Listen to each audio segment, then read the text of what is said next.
Kalau korang peniaga online, ini berita baik untuk korang.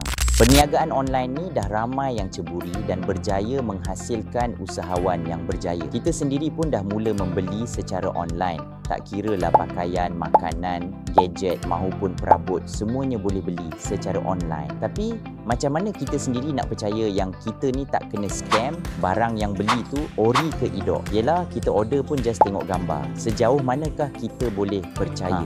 Untuk korang yang nak jadi trusted seller, yang nak luaskan pasaran ke serata ASEAN, yang nak stopkan isu cetak rompak dan barangan tiruan, ini masanya untuk korang belajar, faham dan praktikkan dalam perniagaan online korang. Sempena dengan Malaysia menjadi pengerusi ASEAN untuk tahun ini. Persidangan e-dagang ASEAN 2025 ataupun ASEAN E-Commerce Conference akan diadakan di Kuala Lumpur. Ada pelbagai pengisian menarik yang dikongsi khas oleh penggubal dasar, agensi kawal selia, pemain industri dan usahawan online dari seluruh ASEAN. Hal berkaitan kepercayaan customer, scam online, perluasaan perniagaan merentas sempadan, kualiti dan inovasi perniagaan, macam-macam lagi.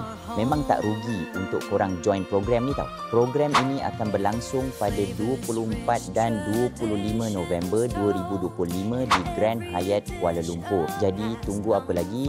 Jom daftar dan tempah seat anda sekarang.